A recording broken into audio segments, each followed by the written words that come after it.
Chen-Ning Yang, Nobel-winning physicist, is dead at 103. He and a colleague, Tsung-Dao Lee, created a sensation in 1956 by proposing that one of the four forces of nature might violate a law of physics. Chen-Ning Yang, a Nobel Prize-winning theoretical physicist whose feel for mathematical aesthetics helped reveal a surprising kink in the weave of nature, died on Saturday in Beijing.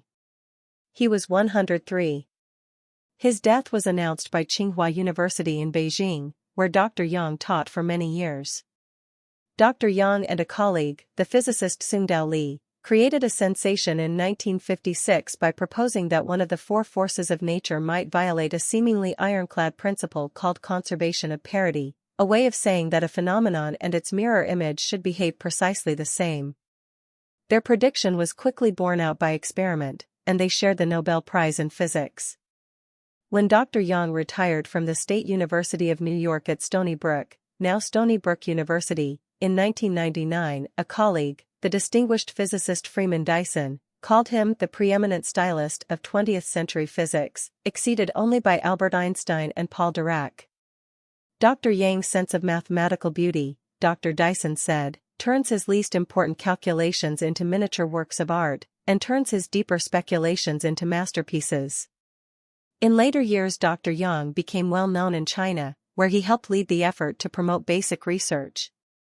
His fame only increased when in 2004, at age 82, he married Wing Fan, a 28-year-old graduate student at the Guangdong University of Foreign Studies, whom he had met in 1995 when she served as an interpreter at an international physics seminar. He was quoted as, Dr. Yang, he called himself Frank, after Benjamin Franklin, was part of a generation of young theorists who, after World War II, were confronted with strange new particles bombarding the Earth as cosmic rays, begging for explanation. In 1956, he and Dr. Lee took on one of the strangest, a particle, now called the K-meson or kaon, that was first revealed by the tracks it left in detectors lofted in balloons and placed on mountaintops. Sometimes a kaon broke into two smaller pieces, called pions, and sometimes it broke into three. That in itself was not so bad, but they decayed in a way that appeared to violate parity conservation, the mirror symmetry long thought to pervade the physical world. Rather than accept that the principle didn't apply to these nuclear decays, physicists were forced to posit the existence of two kinds of kaons, christened the theta and the tau. Identical in other respects, they disintegrated in different ways. Like many theorists, Dr. Yang and Dr. Lee wondered whether the explanation was merely a contrivance, an ad hoc way to get around an awkward experimental result. On a spring day in 1956, Dr. Yang, who was based at the Institute for Advanced Study in Princeton, New Jersey, and spending time at the Brookhaven National Laboratory on Long Island, came to New York City for a regular visit with Dr. Lee, who was at Columbia University. At lunch at a nearby Chinese restaurant, the two scientists confronted the possibility that the weak force, the engine of nuclear disintegration, ignored mirror symmetry. In a landmark paper published that fall in the Physical Review, they suggested. At lunch at a nearby Chinese restaurant, the two scientists confronted the possibility that the weak force, the engine of nuclear disintegration, ignored mirror symmetry. In a landmark paper published that fall in the Physical Review, they suggested how to find out. The Columbia physicist Qian Wu took on the challenge and showed in an experiment at the National Bureau of Standards, now the National Institute of Standards and Technology, in Washington that parity was indeed violated by the weak force. As they decayed, atomic nuclei emitted more electrons in one direction than in the other. The symmetry didn't hold. The slow gears of Stockholm shifted into high, and in 1957 the two physicists were awarded perhaps the quickest Nobel Prize ever. They were the first Chinese-born laureates. People began to speak of Li and Yang or Yang and Li as if they were a single person, unaware that their relationship was already becoming frayed. Chen-Ning Yang was born on October 1, 1922, although some published sources give the date as September 22, in Hefei, China, about 300 miles west of Shanghai, the eldest of 5 children of Yang Wuji and Luo Menghua. His father was a professor of mathematics. Dr. Yang's family lived in Beijing during much of his childhood and early teens, but with the outbreak of war with Japan the family fled to Kunming, in the south. Dr. Yang left the Institute for Advanced Study in 1966 to become Stony Brook's Albert Einstein Professor of Physics and the director of what is now the C.N. Young Institute for Theoretical Physics. After a visit to China in 1971, Dr. Yang began reforging old ties.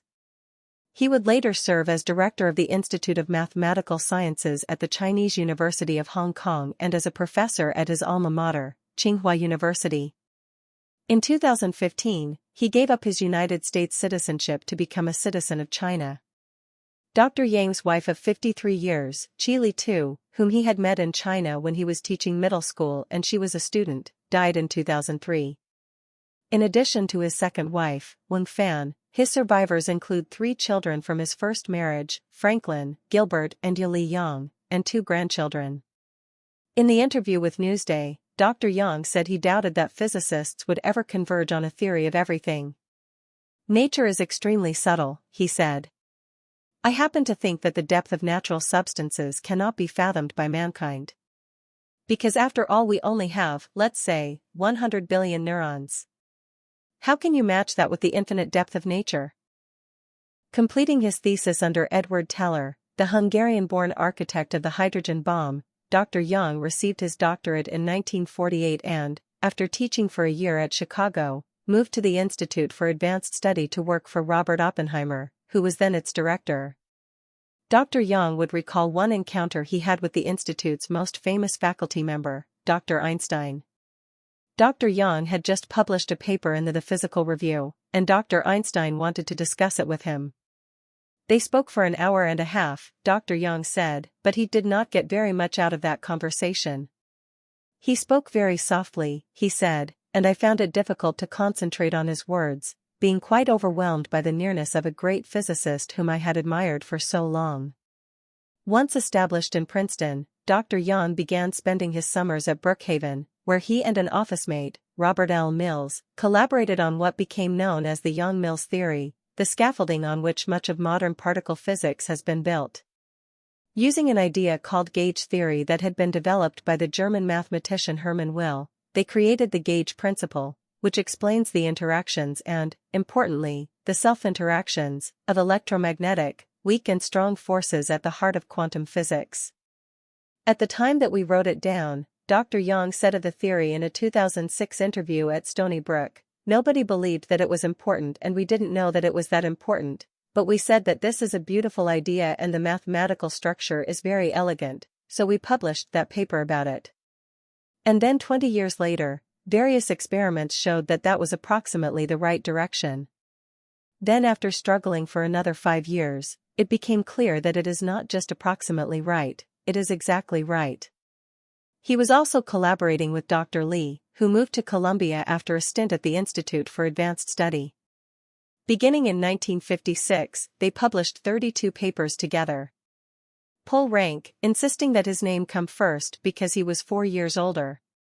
For this and other reasons, Dr. Li wrote in a remembrance in 1986, the delicate symmetry between Yang and myself was disturbed. Long after, in an interview published in Newsday in 2000, Dr. Yang called the split a tragedy. Dr. Yang was not always modest about his accomplishments. As he approached his 60th birthday, some admiring colleagues offered to contribute papers to a celebratory volume, known as a Festschrift, honoring his legacy. Dr. Yang concluded that a collection of his own papers with commentaries would be more interesting. In that anthology, he described the origins of the Nobel-winning work on parity, giving himself most of the credit. Dr. Li later published a very different account.